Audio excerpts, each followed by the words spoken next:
Finally Google की जो update roll out है वो कंप्लीट हो चुकी है कुछ दिन पहले, और इस अपडेट पर मेरी इस साइट की जो ट्रैफिक है वो डबल हुई है। 100% ट्रांसपेरेंट है भाई, देख सकते हो आप लोग, और एग्जैक्टली वो स्टेप्स जो मैंने यूज किए इस वीडियो में शेयर करने जा रहा हूँ। और हाँ, जितना आप इस एक वीडियो से सीखोगे इतना आप किसी के 2 माह के कोर्स से भी नहीं सीख सकोगे। चैलेंज है मेरा, लेट्स डू इट। तो फर्स्ट स्टेप है लो कंपटीशन कीवर्ड्स। तो मेरा सबसे पहला फोकस था लो कंपटीशन कीवर्ड्स फाइंड करना। कीवर्ड्स से मुराद वो क्यूरी या क्वेश्चन जो लोग गूगल में सर्च करते हैं, ऐसे कीवर्ड्स जिनके लिए गूगल में बहुत ही कम कंपटीशन है। मतलब ऐसे कीवर्ड्स जिन पर अगर आप आर्टिकल लिखते हो तो आपका पेज जल्दी रैंक होता है, क्योंकि और कोई पेज कंपीट ही नहीं कर रहा होता आपके साथ। ऐसे कीवर्ड्स निकालने कैसे हैं मैं बताता हूँ, कोई रॉकेट साइंस नहीं है। इजी टू रैंक कीवर्ड्स निकालने के लिए आपने जाना है SEMrush पर और यहाँ से कीवर्ड मैजिक टूल में एंड अपना टॉपिक एंटर करना है एंड देन KD से इजी कंपटीशन सेलेक्ट करना है और सारे कीवर्ड्स की लिस्ट आ जाएगी जो इजी टू रैंक होंगे। हाँ, बाद में मैनुअल एनालिसिस लाजमी कर लीजिएगा। तो ये टूल बहुत ही अफोर्डेबल है, लाइक $4 से $5 में मिल जाता है। ये सेलर का नंबर दे रहा हूँ, ये ट्रस्टेड, आप इनसे ले सकते हो। अदरवाइज अगर आपको फ्री में चाहिए, डिस्क्रिप्शन में एक लिंक होगा, अगर उस लिंक के थ्रू आप ट्रायल लेते हो, अपनी क्रेडिट कार्ड डिटेल्स देते हो, फ्री में आपको 7 दिन के लिए ये टूल मिलेगा, कुछ भी कट नहीं होता। बट अगर आप इसका मुझे प्रूफ ये वाला आप ईमेल पे सेंड करोगे तो 13 चीज मेरी तरफ से आपको मिल सकते हैं जिन पे आप अपनी साइट बनाओ या अपने क्लाइंट्स को सर्विस दे सकते हो। तो दूसरी चीज जिसमें मैंने फोकस किया था वो है साइट स्ट्रक्चर। पिछले 7 साल से SEO करते करते मैंने बहुत सारी वेबसाइट्स को एनालाइज किया है और मैंने ये नोट किया कि जितनी भी सक्सेसफुल वेबसाइट्स हैं उनकी साइट का स्ट्रक्चर टॉप क्लास होता है, और मैंने भी इसी चीज को इंप्लीमेंट किया। साइट स्ट्रक्चर बेसिकली आपकी साइट के पेजेस की हायरार्की को बोलते हैं, और इसका फायदा ये होता है कि सर्च इंजन के लिए आपके पेजेस इंडेक्स करना आसान हो जाता है। इंटरनल लिंक्स के थ्रू अथॉरिटी पूरी साइट में फ्लो करती है एंड विजिटर्स एक पेज से दूसरे पेज तक इजीली नेविगेट करते हैं, जिससे आपका रेवेन्यू इंक्रीज होता है। सो साइट ऑर्गेनाइज्ड होगी तो गूगल पर आपको रैंकिंग मिलती है और यूजर एक्सपीरियंस इंप्रूव होता है। अगर डिसऑर्गेनाइज्ड होगी तो गूगल को समझ ही नहीं आएगी इस वेबसाइट का मकसद क्या है, रैंकिंग तो दूर की बात है। तो अब स्ट्रक्चर बनाना कैसे है? Group topically related content together, organize groups in logical hierarchy. 2 तरह के स्ट्रक्चर्स होते हैं, फ्लैट एंड डीप। फ्लैट में क्लिक डेप्थ बहुत कम होती है, डीप में क्लिक डेप्थ बहुत ज्यादा होती है। सो आपको हमेशा फ्लैट स्ट्रक्चर बिल्ड करना है कंटेंट और निच साइट्स के लिए। जिस भी टॉपिक पर आपकी वेबसाइट है, अगर आपको उन टॉपिक्स को कैटेगराइज नहीं करना आ रहा तो सिंपली अपने कीवर्ड्स की लिस्ट उठा के ChatGPT को बोलें इन कीवर्ड्स को कैटेगराइज कर दें, आपका काम हो जाएगा। एक और ऑप्शन ये है कि आप अपने कंपैटिटर की साइट को ओपन करें और एक टूल यूज करें, साइट बल्ब, जो सारी साइट का स्ट्रक्चर विजुअली शो करता है। तो आपको समझ आ जाएगी आपके कंपैटिटर्स कैसे स्ट्रक्चर बना के काम कर रहे हैं। जो पेजेस कहीं से भी लिंक नहीं होंगे वो ऑर्फन पेजेस होते हैं और वो रैंकिंग में स्ट्रगल करेंगे। ऐसे पेजेस फाइंड करने के लिए आपको SEMrush की फिर जरूरत पड़ेगी। SEMrush में आप जाएंगे, साइट ऑडिट पर क्लिक करेंगे, साइट एंटर करेंगे, यहाँ से ऑर्फन पेजेस फाइंड करेंगे। तो कैटेगराइज करने के बाद आपको इंटरनल लिंकिंग के ऊपर फोकस करना पड़ता है ताकि स्ट्रक्चर को कंप्लीट किया जा सके। तीसरी चीज जिसपे मैंने फोकस किया था वो है topical authority. Topical authority basically मेरा चीट कोड है गूगल में रैंकिंग के लिए, और मेरी हर साइट के ऊपर टॉपिकल अथॉरिटी को मैं इंप्लीमेंट करता हूँ। गूगल के EEAT गाइडलाइंस के बारे में तो आपने सुना ही होगा। तो दैट्स वाई टॉपिकल अथॉरिटी आपकी वेबसाइट की बैकबोन है,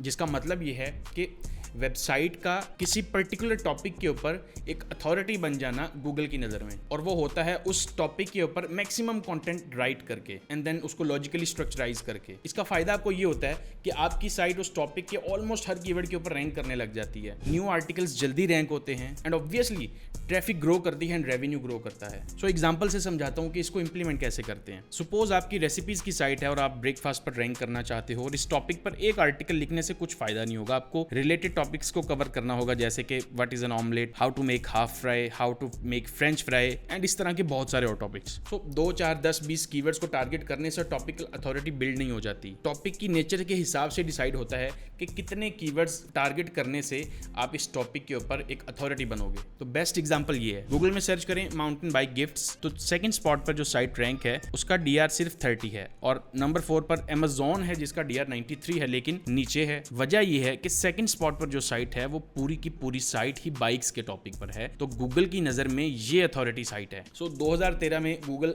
हमिंगबर्ड एल्गोरिदम की अपडेट के बाद इस चीज की इंपॉर्टेंस जो है वो और बढ़ चुकी है। तो अब सिर्फ ऐसे पेजेस ही सर्च में रैंक करते हैं जो टॉपिकली स्ट्रांगली डिस्कस हो रहे हैं एक साइट के ऊपर। अब टॉपिकल अथॉरिटी चेक भी कर सकते हैं, लेकिन उसके लिए आपको Ahrefs की जरूरत पड़ेगी। तो आप Ahrefs में जाओ, कीवर्ड एक्सप्लोरर में जाओ, सर्च करो ई-कॉमर्स, मैचिंग टर्म्स में जाओ एंड फिल्टर सेट कर दो कि मिनिमम वॉल्यूम 10 हो। सब कीवर्ड्स को एक्सपोर्ट करके दोबारा कीवर्ड एक्सप्लोरर में जाके कीवर्ड्स अपलोड कर दें। देन क्लिक करें ट्रैफिक शेयर बाय डोमेन्स। जिस वेबसाइट का ट्रैफिक शेयर ज्यादा है दैट मीन्स उसकी टॉपिकल अथॉरिटी ज्यादा है। अब आप टॉपिकल अथॉरिटी कैसे बिल्ड कर सकते हो, इसके भी 4 स्टेप्स हैं। Number 1, topics based keyword research. Keyword research अब आपको ऐसे करनी होती है, कोई एक पर्टिकुलर टॉपिक है जिसके ऊपर आप रिसर्च कर रहे हो, तो आपको उस टॉपिक के ऊपर ज्यादा से ज्यादा कीवर्ड्स कलेक्ट करने हैं। सपोज कर लें आपका टॉपिक है टेकिंग केयर ऑफ डॉग, तो इसका जो सीड कीवर्ड बनेगा वो होता है डॉग केयर या डॉग हेल्थ। तो डॉग केयर से फर्दर ये वाले कीवर्ड्स बनते हैं गूगल में। इसके अलावा आप SEMrush मैजिक टूल से भी ऑलमोस्ट सारे कीवर्ड निकाल सकते हैं जो डॉग केयर पर हों, और कंपेटिटर्स से भी डाटा निकाल सकते हैं। टॉपिकल अथॉरिटी बिल्ड करने के लिए जो सेकंड स्टेप है वो है बिल्ड टॉपिक क्लस्टर्स। क्लस्टर का मतलब है क्लोजली रिलेटेड पेजेस को ग्रुप कर देना इंटरलिंकिंग के थ्रू, और ये गूगल और यूजर्स दोनों को हेल्प करता है कंटेंट डिस्कवर करने में। सो जितने भी कीवर्ड्स आप निकालते हो उनका क्लस्टर्स बनाने होंगे। क्लस्टर में एक पेज पिलर पेज होता है, बाकी सब सपोर्टिंग आर्टिकल्स होते हैं। क्लस्टर की बेस्ट एग्जांपल ये पेज है जिसमें वैक्यूम क्लीनर्स का हब या पिलर पेज है एंड बाकी सपोर्टिंग पेजेस को इससे लिंक जा रहा है। आप नोटिस कर सकते हो कि हर एंगल से टॉपिक को कवर करके पेज बनाया गया है और उसको लिंक किया हुआ है इसने। सो स्टेप 3 है राइट अथॉरिटी कंटेंट। जब क्लस्टर्स बन जाएंगे अब उन क्लस्टर्स का कंटेंट क्रिएट करना होगा। जितना इन डेप्थ कंटेंट होगा उतना ही गूगल और यूजर को फायदा होगा एंड आपको ज्यादा ट्रैफिक आएगी और उतनी ही आउटपुट मिलेगी। सबसे पहले पिलर पेज का कंटेंट लिखेंगे एंड उसमें आपको जो इन्फॉर्मेशन होगी कवर करने के साथ साथ आप सब टॉपिक्स को भी डिस्कस करेंगे ताकि बाद में आप उनको इंटरलिंक करके कनेक्ट कर सकें। अब आपका कंटेंट सिमेंटिकली ऑप्टिमाइज्ड भी होना चाहिए। सिमेंटिक ऐसी हो जिसका मतलब है building more topical depth into web content. मतलब आपको कीवर्ड्स पर फोकस नहीं करना, कंटेंट लिखते वक्त टॉपिक पर फोकस करना है, और अगर आपके कंटेंट में उस टॉपिक से रिलेटेड डाटा होगा तो आपको रैंकिंग मिलेगी, अदरवाइज नहीं। सपोज आपका आर्टिकल है पेलियो डाइट हेल्थ बेनिफिट्स के टॉपिक पे। अब वो पेज ज्यादा रेलेवेंट होगा जिसमें इस तरह के वर्ड्स होंगे जैसे कि health, recipes, weight loss, benefits वगैरह वगैरह, और इसके पीछे गूगल हमिंगबर्ड एल्गोरिथम काम करता है। आपको सिर्फ इतना करना है कि जब कंटेंट लिखने बैठेंगे सिमेंटिकली रिलेटेड वर्ड्स आपने कलेक्ट कर लेने हैं। अगर तो आप एक निच एक्सपर्ट हो तो फिर तो प्रॉब्लम ही नहीं है, बिकॉज आपको वो ऑलरेडी पता होंगे। बट अगर आप एक न्यू भी हो तो आप एक टूल यूज कर सकते हो जैसे कि सर्फर एसईओ, इस तरह के कीवर्ड्स लेने के लिए। सो क्वालिटी कंटेंट में EEAT को माइंड में रखना होगा आपको। मैक्सिमम टॉपिक्स एंड सब टॉपिक्स को कवर करना होगा। सर्च इंटेंट का ख्याल रखना होगा।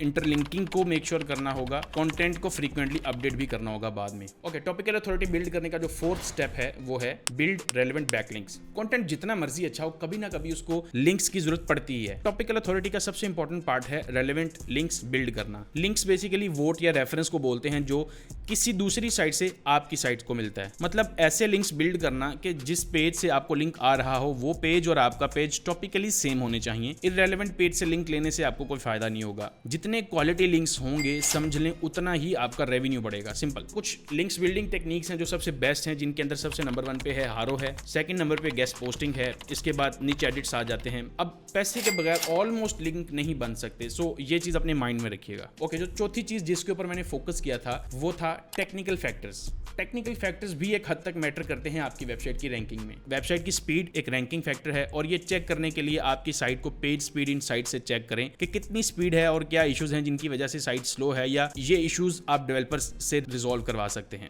अगली चीज है वेबसाइट का मोबाइल रिस्पॉन्सिव होना। अगर नहीं होगी तो यूजर आते ही भाग जाएगा। आजकल सब थीम्स मोबाइल रिस्पॉन्सिव ही आते हैं, सो इसका इतना इशू नहीं है। इसी तरह डुप्लीकेट पेजेस, जिनका मतलब है सेम कंटेंट जब मल्टीपल URLs या पेजेस पर एग्जिस्ट कर रहा हो तो सर्च इंजन इस चीज को लाइक नहीं करते। सो इस सिचुएशन में कोई भी पेज रैंक नहीं करेगा। डुप्लीकेट पेजेस में जाके तो जो भी डुप्लीकेट पेज होगा उसमें जाके उसके नीचे एसईओ के प्लगइन की सेटिंग में कैनोनिकल का ऑप्शन होगा, उसमें ओरिजिनल वाले पेज का लिंक देना है आपको, दैट्स इट। इसके अलावा ब्रोकन पेजेस, जिसका मतलब ऐसे पेजेस जो एग्जिस्ट नहीं कर रहे बट उनके URLs हैं अभी भी गूगल के पास, उनको 404 बोलते हैं। ये भी गूगल का क्रॉल बजट वेस्ट करते हैं। सो इनको या तो रीडायरेक्शन प्लगइन से रीडायरेक्ट कर दिया जाए या फिर वेबमास्टर से आप रिमूव कर दें। सो ये सारी चीजें इंप्लीमेंट करने के बाद बेसिकली आपकी जो साइट होती है वो अल्टीमेटली रेडी हो जाती है और गूगल को एक ग्रीन सिग्नल जाता है कि हाँ यार ये बंदा एग्जैक्टली वैसे काम कर रहा है जैसे करना चाहिए, और मकसद सिर्फ यही होता है कि यूजर को वैल्यू दी जाए। तो ये सारी चीजें करने के बाद अल्टीमेटली आप क्या कर सकते हो, आपकी वेबसाइट यूजर को और सर्च इंजन को सर्व कर सकती है। होपफुली ये चीजें आपको बहुत हेल्पफुल लगी होंगी। अगर वीडियो पसंद आई हो तो यार इसको लाइक कर देना, और अगर इसी तरह का मजीद कंटेंट सीखना है चैनल को सब्सक्राइब कर लीजिए। अगली वीडियो में मिलेंगे, तब तक के लिए अल्लाह हाफिज।